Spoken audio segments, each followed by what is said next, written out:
পুনৰ সলনি হ'ব টিম ইণ্ডিয়াৰ অধিনায়ক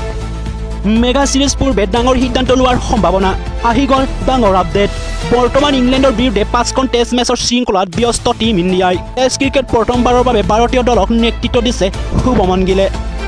এই শৃংখলাৰ পিছত আগষ্ট মাহত বাংলাদেশৰ বিৰুদ্ধে ভাৰতে এদিনীয়া আৰু টি20 মেচৰ শৃংখলা খেলিব খবৰ অনুসৰি বাংলাদেশৰ বিৰুদ্ধে ভাৰতীয় দলত বৃহৎ হাল সলনি দেখা যাব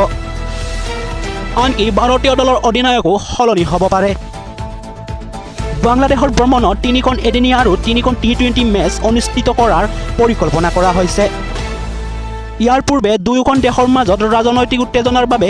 এই ভ্ৰমণ অনুষ্ঠিত আছিল যদিও এই পৰ্যন্ত ভাৰত চৰকাৰে এই ভ্ৰমণ সন্দৰ্ভত কোনো নিৰ্দেশনা দিয়া নাই যাৰ ফলত ভাৰত বাংলাদেশৰ ভ্ৰমণ সম্ভাৱনা বৃদ্ধি পাইছে 17 আগষ্টৰ পৰা ভাৰত আৰু বাংলাদেশৰ মাজত এদিনীয়া আৰু টি20 শৃংখলা আৰম্ভ হ'ব পাৰে সম্ভৱতঃ টেষ্ট ক্ৰিকেট পৰা অৱসৰ লোৱাৰ পিছত প্ৰথমবাৰৰ বাবে বিৰাট কোহলি আৰু ৰোহিত শৰ্মাই এদিনীয়ালৈ ঘূৰি আহিব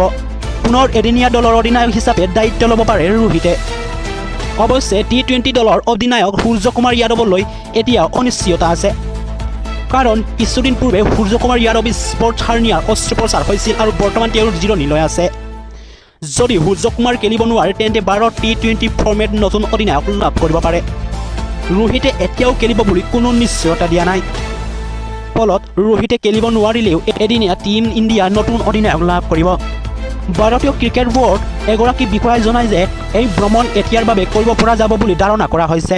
ইয়াৰ পিছুৱাই বা বাতিল কৰাৰ বিষয়ে এতিয়াও কোনো আলোচনা কৰা নাই ভ্ৰমণ বাতিল কৰিবলৈ চৰকাৰৰ পৰা কোনো বাৰ্তা অহা নাই যদি এনে পৰিস্থিতিৰ সৃষ্টি হয় তেন্তে আমি সিদ্ধান্ত ল'ম বাংলাদেশ ক্ৰিকেট বোৰ্ড দিয়া সূচী অনুসৰি 17 আগষ্টৰ পৰা আৰম্ভ হ'ব এদিনীয়া শৃংখলা আৰু 23 আগষ্টত চট্টগ্ৰামত সমাপ্ত হ'ব ইয়াৰ পিছত 26 আগষ্টৰ পৰা 31 আগষ্টলৈ 3খন খেলৰ টি20 শৃংখলা অনুষ্ঠিত হ'ব 2014 চনৰ পৰা বাংলাদেশৰ মাটিত ভাৰতে কোনো এদিনীয়া শৃংখলা জয় কৰা নাই